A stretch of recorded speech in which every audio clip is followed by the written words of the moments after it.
only mode. Good evening, and thank you for joining SpectraCell's Thursday night webinar program. My name is Trudy Jacobs, and I will be your host. Today's presentation, The Role of Telomeres in Cardiovascular Health, Cardiovascular Disease, and Vascular Aging, will be very useful in understanding our test. Before we begin, I have a few quick announcements.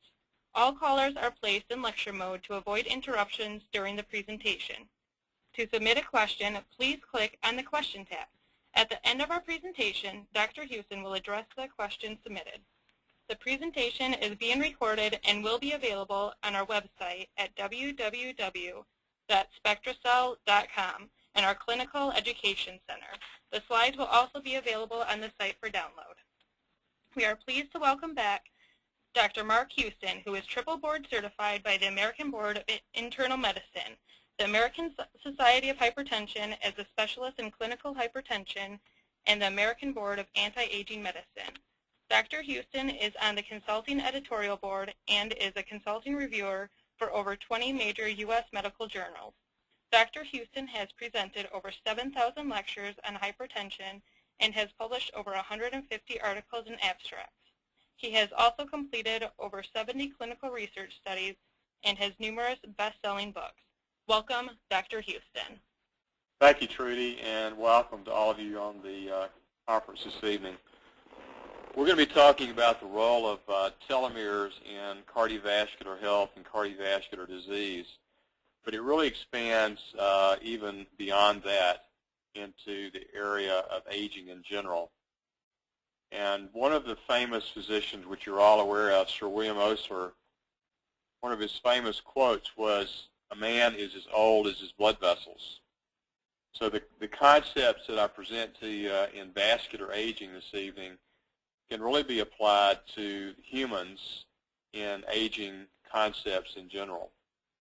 Before I actually start with the slides, let me give you just a brief general overview of how telomeres fit in today's science of aging and cardiovascular disease, and then we'll go into the specifics. For the first time in history, we actually now have a biological test that can identify a human's biological age within about a 5 to 10% error with great accuracy with repeating the test. And the telomere is about the only way you can actually get a true handle on the biological age of patients. All the other things we've been doing are indirect methods for determining a person's actual age. Once you've determined the patient's biological age and you show this to them on a chart, you will get their attention.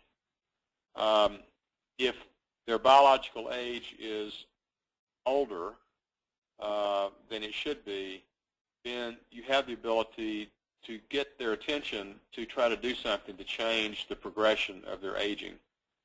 If they're lucky enough to come in younger than their biological age, then you congratulate them and tell them keep doing what they're doing and maybe add some things to keep it progressing very slowly.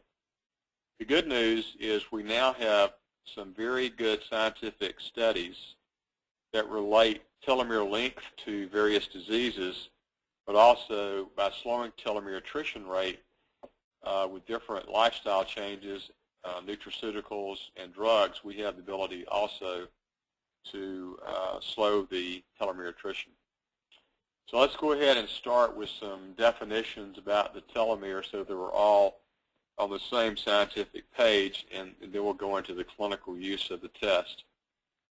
All of us have chromosomes. Our DNA is generally protected at each end by the telomere. It's like a safety cap or a ball cap on the end of each of your chromosomes. The idea is that these repetitive DNA base pairs that form the telomere allow a protective cap from things like oxidative stress and inflammation that protect the DNA in the chromosome that's involved in very accurate synthesis of proteins and other chemicals and enzymes that are part of the normal function of the cell. Once you get beyond the telomere itself and get into these very important parts of the DNA, if they are dysfunctional, the cell then becomes dysfunctional. It loses its ability to synthesize protein and carry on all the normal cell organelle functions, and therefore the cell begins to very slowly die. This process of the end replication problem, where DNA replicates itself, was described back in 1971. Even though the DNA has tremendous capability of replicating itself to look like its mother, there's always strands of DNA that break off, and the replication process is not perfect. So each time the cell divides, you lose little pieces of DNA, and eventually you can't replicate the cell as it should.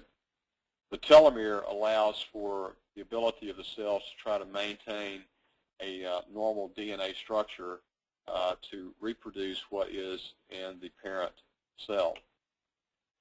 Now, if you look at the actual telomere itself, it has a very specific DNA repetition, and it's the 16 TPA-GGG repeats. The importance of this is that the DNA can undergo exactly 125 mitotic divisions before the cell dies, which means theoretically that a human should be able to live 125 years of age. That actually has been documented in a French lady who lived to almost exactly 125, and that was proven by her birth certificate. So it's very conceivable that if we did everything correctly, we should be able to have a fairly long life expectancy, but also one of good quality, up to at least 125, and who knows what we might be able to do in the future with new technology. Now, the particular test that we're using for SpectraCell Labs to determine telomere length is shown here. It's called a PCR, which is polymerase chain reaction. And it's not really important that you understand so much the technology here, but in essence, the issue is you can send in a very small sample of blood with the templated DNA in the patient, and then it's replicated through this particular technology to a point that you can actually do sequencing of the DNA, and it's quite accurate, as I said, within about a 10% error in predicting someone's true biological age. So this is the actual test, and let's get oriented to what the screen shows. So the vertical line is the actual telomere length, and the horizontal line represents the age of the patient. So the black line going across is what we've now standardized as the average telomere length adjusted for the person's age. So most of us are going to fall pretty close on that black line if our biological and our chronological ages are identical. Now in this particular slide, what you'll see is a green box which is above the black line. That means this person has telomere that are actually longer than they would be at that particular age. So if this person is approximately 50, that person's telomere length is longer than the average person's telomere length. So that puts that person in the 74th percentile of the population. Now, what you do in trying to determine the variance within that age is you draw a line right in the middle of that green box over towards the vertical line of the telomere length, and it'll intersect at a specific age. And in this particular patient, the intersect looks like it occurs probably at around 43, 44. So the person's biological age is actually younger than their chronological age. And the 10% variance occurs with what's the width of the green box. So you would take a line and draw it from the top of the box over, and that would give you the 10% variance at the best case, which would intersect at about age 40. And then if you draw a line at the lower end of the box intersecting the line, it would come in probably at around 44. So you would say this patient's variance in age is based on the telomere between 40 and about 44. So very accurate and very close to repetition when you repeat the test over several months. It usually comes in almost identical, good sequencing. So this is the most accurate way we have right now to determine a person's true biological age versus their chronological age. Most people, when they get more than about 4 years out from the actual predicted age, there's something usually going on if it's in the wrong direction, like increased inflammation, oxidative stress, and it also predicts, as we'll talk about in a few minutes, future disease, particularly cardiovascular disease, heart attacks, stroke, and even cancer, and obviously premature aging and early death. So let's look at some of the things that actually can shorten the telomere, or at least have associations with telomere shortening. Obviously, as you get older, your telomere is shortened by a specific amount per year. It's about 35 base pairs per year on average. There's a very high correlation with all types of cardiovascular disease, coronary heart disease, myocardial infarction, hypertension, diabetes and insulin resistance, obesity. Smoking is one of the worst things to shorten telomeres of anything that we know. People who have pre-existing or existing cardiovascular events like an increase in pulse pressure or increased carotid intimal medial thickness or atherosclerosis, vascular dementia, and all those things typically have much shorter telomeres. One of the main reasons people have short telomeres is increase in oxidative stress or a decrease in oxidative defense. The angiotensin receptor and the RAS system are probably one of the top stimulants for shortening telomeres. Angiotensin 2, when it stimulates the AT1 receptor, actually not only increases blood pressure, it also sets off a massive oxidative stress inflammatory response, increases growth and hypertrophy of the vascular cells, and is associated with a high incidence of vascular disease. So any way that you can block the effects of angiotensin 2 in the body will actually slow down the aging process by enhancing telomere safety and protecting it so that it has a slower attrition rate. There's also a very high association with telomere shortening with homocysteine, oxidation of LDL cholesterol.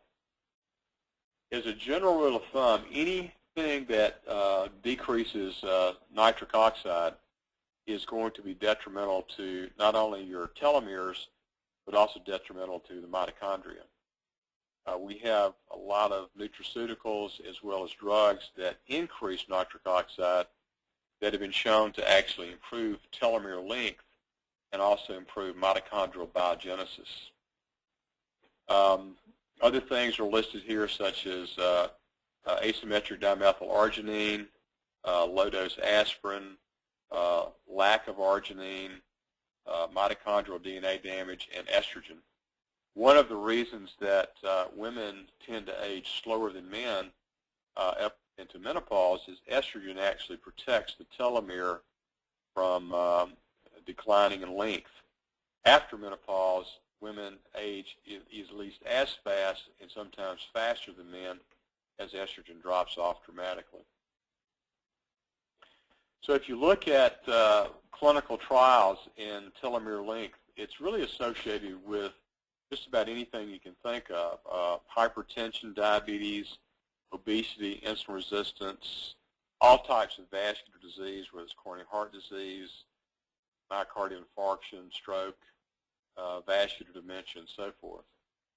There are a lot of studies that have shown specific risk equivalency with short telomeres.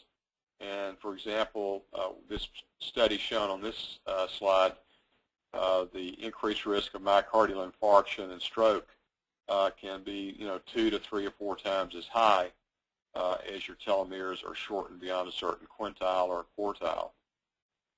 So the concept really in general is that telomere attrition rates and shortening of telomeres is directly related to oxidative stress, inflammation, and also to autoimmune disease in the vascular system. And once that starts, all the diseases are secondary to those 3 basic mechanisms. Inflammation is typically best measured by using C-reactive protein. And C-reactive protein is not just a marker for inflammation, but it's actually a risk factor as well. In fact, there's probably 25 or 30 different bad things that C-reactive protein will do to your vascular system, just like homocysteine or blood pressure or diabetes can do. So you've got to get your inflammation under control. Otherwise, the telomere is going to shorten quicker and results in all these diseases. There's a way you can actually measure the telomere to chromosome ratio, and as that ratio changes, the incidence of vascular disease goes up dramatically. As I said earlier, you can measure telomere length in a lot of cells, but the one that is being used with SpectraCell is the white blood cell or lymphocyte. And there's very good data to support it being very highly correlated with other cells to predict true telomere length and therefore disease in the future. So typically, you will lose somewhere between 25 and 38 base pairs per year, and it's indirectly related to your antioxidant capacity. So as you increase oxidative defense and you decrease oxidative stress, you slow down the white cell telomere attrition rates. So if you can take this, say, 38 and drop it down to 15 or 20 per year, then theoretically you would begin at that point to age half as quickly as if you were not doing anything.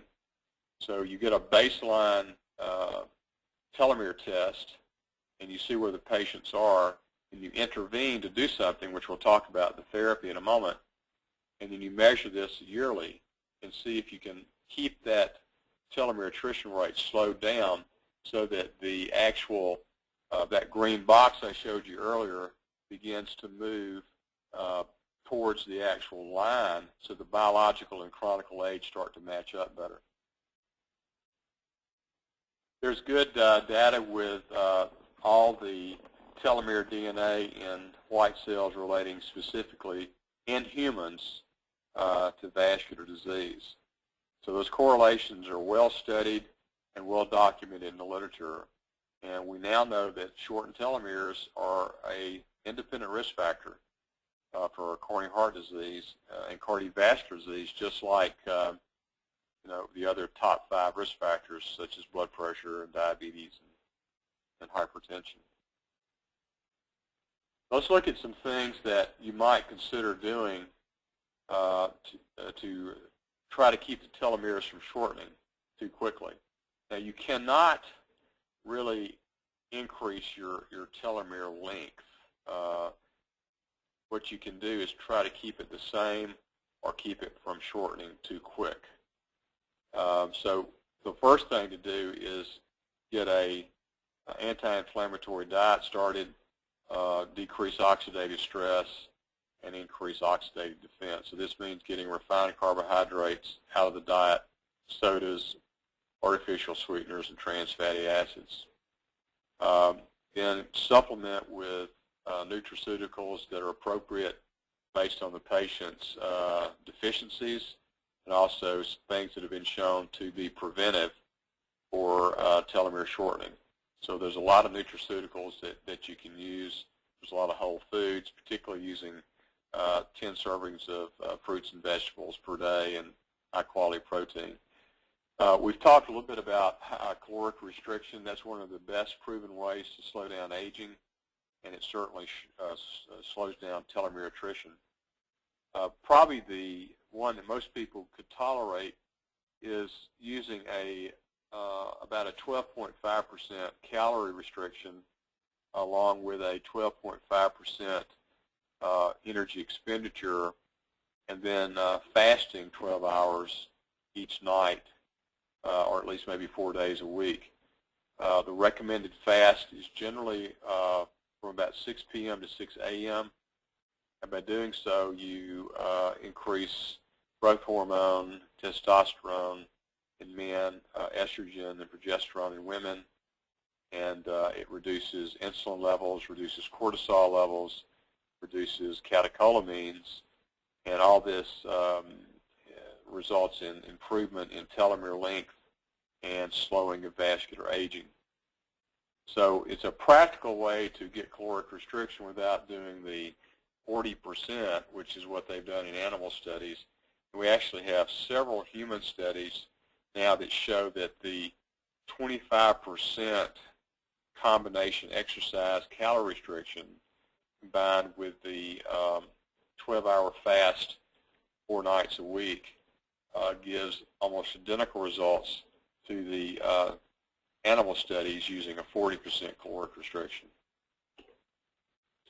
There are other things that should be added to the therapeutic regimen in your patients to keep their telomeres from shortening. Exercise works in many different ways. It reduces inflammation and oxidative stress, but one of the things that exercise does, it increases endothelial nitric oxide synthase, which is the enzyme that makes nitric oxide. So the mechanism for lowering blood pressure and improving cardiovascular events and slowing aging and telomeres is probably related to increases in nitric oxide. The 3 top drugs that have been shown to improve telomeres are statins, and they actually increase a protein in the telomere cap. The ACE inhibitors and angiotensin receptor blockers work by various mechanisms, inflammation reduction, oxidative stress reduction, but also both of those increase nitric oxide. Bioidentical hormone replacement, both testosterone and estrogen, help protect the telomere and the telomere cap. Sleeping 8 hours a night, very important to keep your cortisol levels down and increase other hormones, etc. No tobacco, a good oxidative defense program. The visceral fat, as you know, produces about 35 different adipokines, most of which can increase inflammation and oxidative stress. Stress reduction, reductions in cortisol levels, using a more Paleolithic type diet, getting trans fats out of your diet, and limiting the amount of saturated fats. There's good studies with resveratrol in animals. We don't really have a lot in humans. There's some preliminary studies in primates. The dose in humans is thought to be somewhere around 250 milligrams a day, working through the sirtuin complex, but also through other mechanisms as well. And omega-3 fatty acids and monounsaturated fats also can slow telomere shortening. As far as lifestyle modifications, you try to get your body fat down below a certain percent for women, at least 22% or less, and for men, probably around 16%, particularly the visceral fat. We're recommending a specific type of exercise program, which would be interval training and resistance training done at least 4 days a week, but preferably if you can do it daily, it's probably got better effects. There's something magical about 8 hours of sleep every night.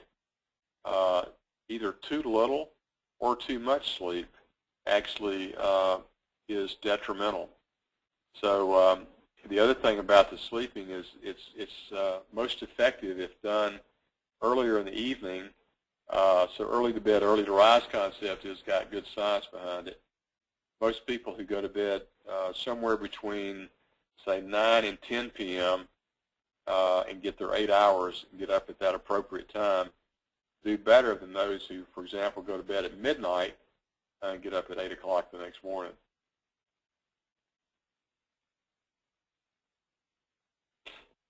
There's pretty good data on certain antioxidants that have been well studied, and there's others that are being looked at. But the ones that really have great data right now are vitamin D, omega-3 fatty acids, and resveratrol, and getting homocysteine levels down with B vitamins, which is B6, B12, and folate. So what you want to do is measure their nutrient deficiencies with the SpectraCell micronutrient testing, see what's missing, get those things replaced, then going forward, put them on a very aggressive prevention program with at least these antioxidants and others. For example, there's good data with coenzyme Q10, acetyl-L-carnitine, and lipoic acid. Those have been looked at with Dr. Bruce Ames at Berkeley in animal models and show that it actually slows brain aging and also improves longevity in the animals. Now, I mentioned some drugs earlier, and these agents that I've listed here, the best data of all these listed in animal models is the ACE inhibitors and the angiotensin receptor blockers. These actually, when given to animals, increase life expectancy about 25%, and that's about the same as the animal studies with resveratrol. Now, whether or not they're complementary, like, for example, using an ACE inhibitor with resveratrol, we don't really know yet, but they work totally differently, so I think there may be some good science to suggest using the two together would be a logical thing to do. We don't have great data with renin inhibitors yet, but they work similar, so you would anticipate they're probably going to have some good effects once they're studied. I mentioned the statins, which work different ways: inflammation, oxidative stress reduction, nitric oxide increase. But also the statins, as I said, increase the production of a protective protein cap on the telomere. Calcium blockers are being looked at through their effects on nitric oxide. The serum aldosterone receptor inhibitors related to blood pressure reduction and alterations in inflammation. There's very good data with metformin now, working through the TOR gene that eventually increases telomere length. Aspirin, probably through its anti-inflammatory effect, and then the bioidentical hormone replacement, particularly in postmenopausal women with estrogen, which helps to protect the telomere. It's also important to get every risk factor down to a good level. The LDL cholesterol should be about 70, and we need to look at what type of LDL you're treating. It's really the number of particles and the particle size that correlate best with events. Large LDL actually is not even atherogenic. It's only when it's modified. So expanded lipid profiles are very important. For example, using the LPP analysis, which a SpectraCell does, you can get all this data listed here related to lipids. So LDL reduction, increasing in HDL, particularly HDL sub-2 fraction, reducing oxidized and other types of modified LDL. For example, glycosylated LDL, which is what's seen particularly in diabetics, but all of us have glycated LDL just because of the glycemic excursions after meals. And actually, glycated LDL is much more abundant in humans, in normal humans, than is oxidized LDL, and both of those, because they're modified, are atherogenic. We have to look at the different types of HDL, some of which is not protective. Trying to get your fasting blood sugar down, definitely below 90, but most studies look at probably levels of 75 to 80 being much more accurate and normal in a fasting patient. And then A1C below 5. Blood pressure probably 110 to 120 over 70 to 80. Homocysteine below 5. A C-reactive protein less than 1. And then the other things we talked about with diet, exercise, and body composition.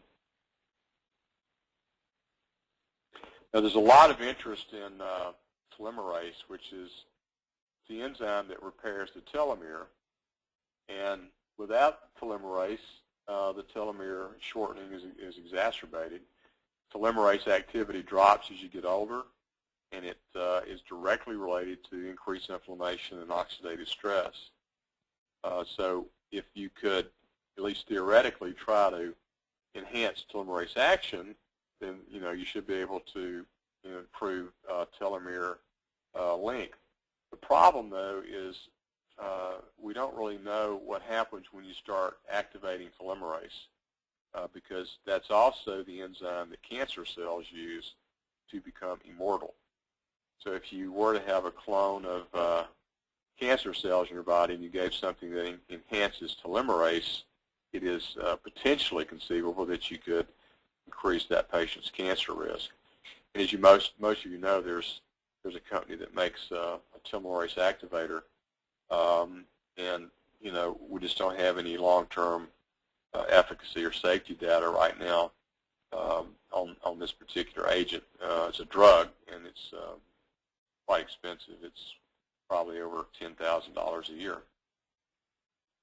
So telomerase is an interesting concept as a way to improve telomere length, but at this point, I think, in my opinion, you'd be much more scientifically warranted and safe to just do the basic things that we've talked about to slow telomere attrition rate and maybe some natural things that improve telomerase, but not maybe going yet with improvement therapy with a drug for telomerase.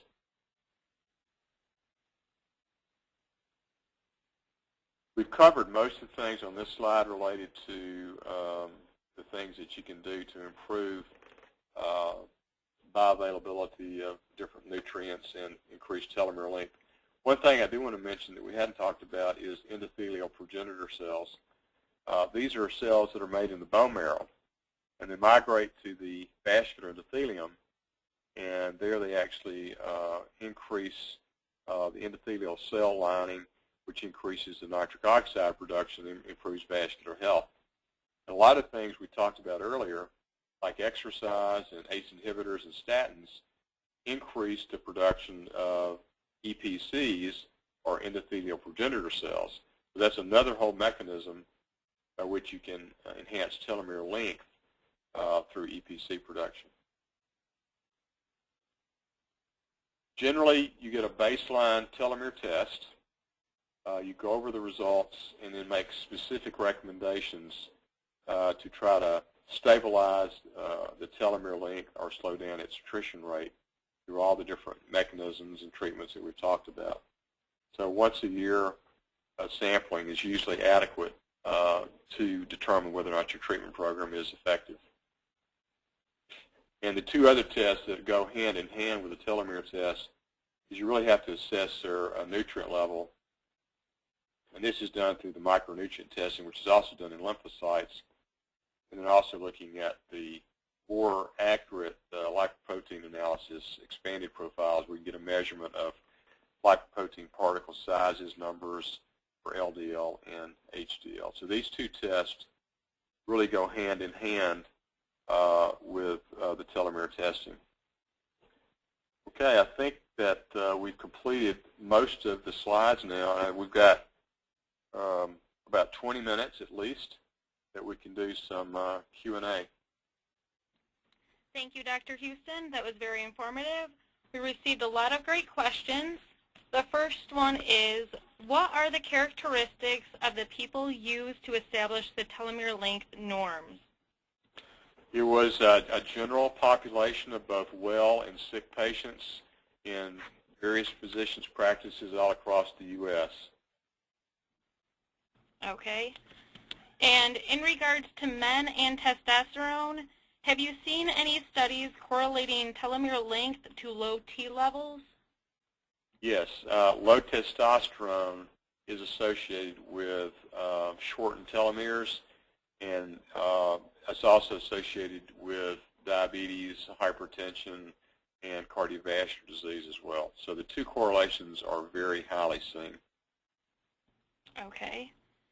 And how long would it take for the changes to show up in testing? Generally, you're going to see some changes within a year. What I like to do is get a pretty aggressive program going right after I get the initial telomere test, and then in 1 year you reassess where you are. But in general, you'll start to see some changes the first year, but usually by the second year you're really seeing some dramatic changes if you're doing the right treatment program. Okay. And have you noticed any nutritional deficiencies that lead to shortening telomere length? Well, the ones that seem to have the greatest correlation right now until we get more data: vitamin D deficiency, a low omega-3 index, deficiencies in CoQ10, and R-lipoic acid. Those are the highest correlations, but I think if you look at a general profile that looks at antioxidant defense, if that antioxidant defense is low, and if you get that up, for example, glutathione being one of the master antioxidants, giving like lipoic acid, N-acetylcysteine, and whey protein to increase glutathione levels, or giving a good orally absorbed glutathione can also really improve antioxidant defense and improve telomere length. Okay. And we had a question about aerobic activity. Could intense aerobic activity potentially lengthen telomeres?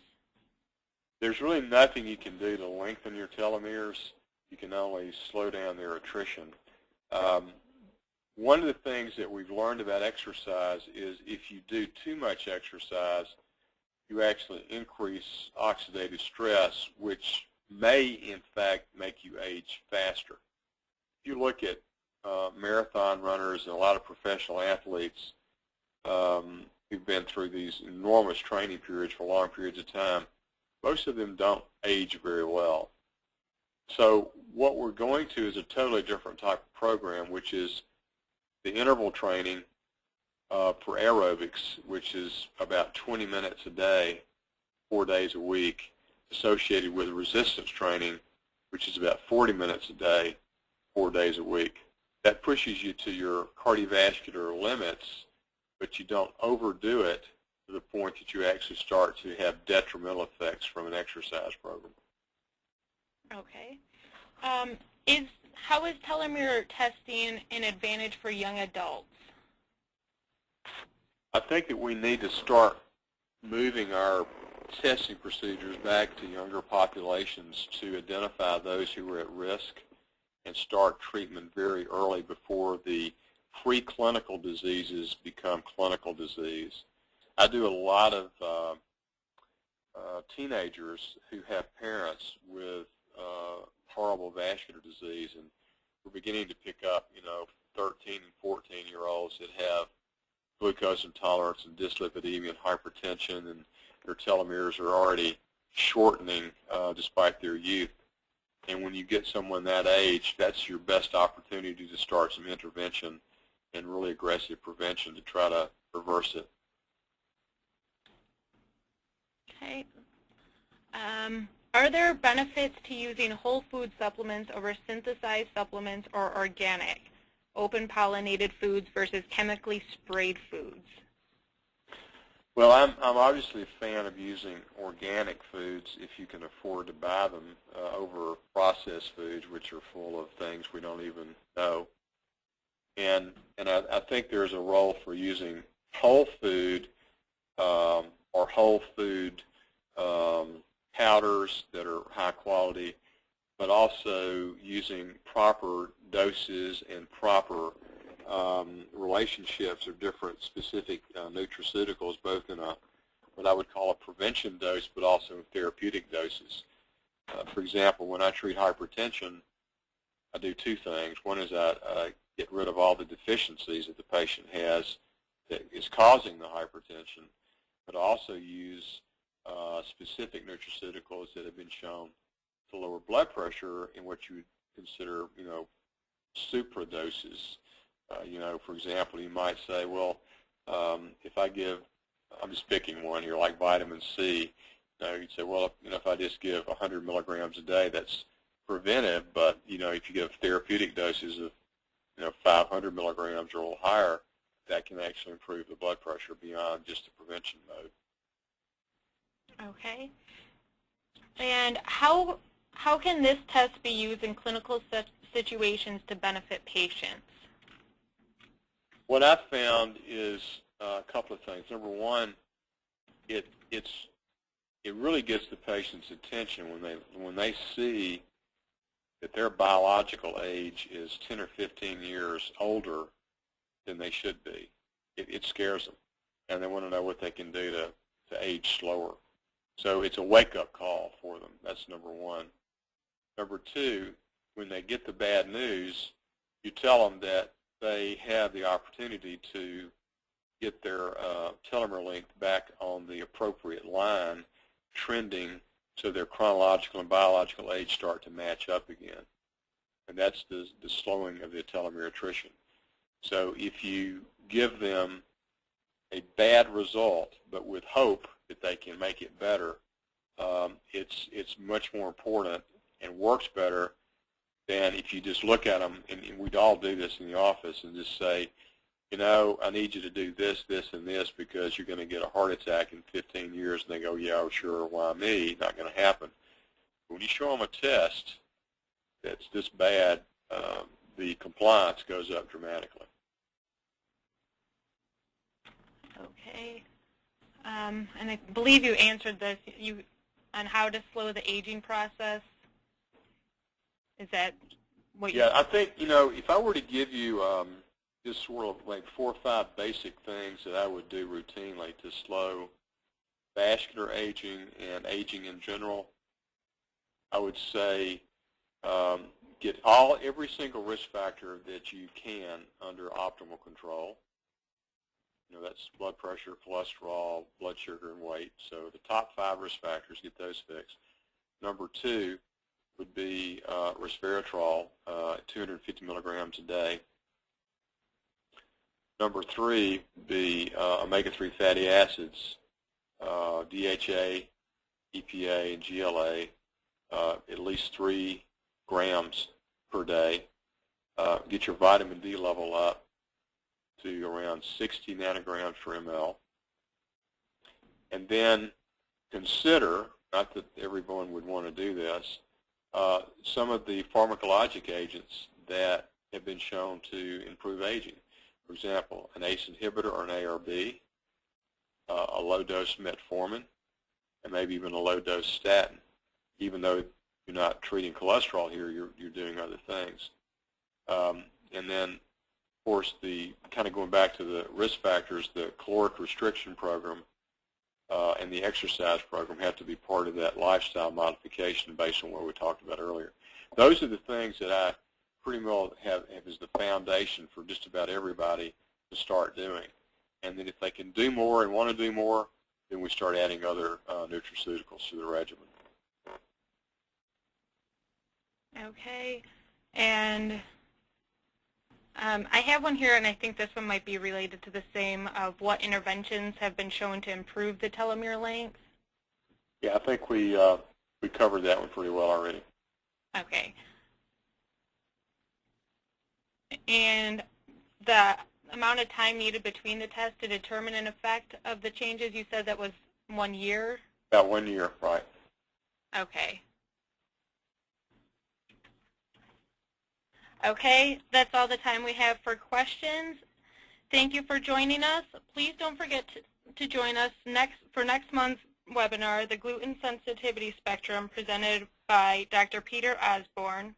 And I just wanted to remind you again that you will be receiving an email with a link to the recorded webinar along with the presentation slides. Thank you and good night. All right.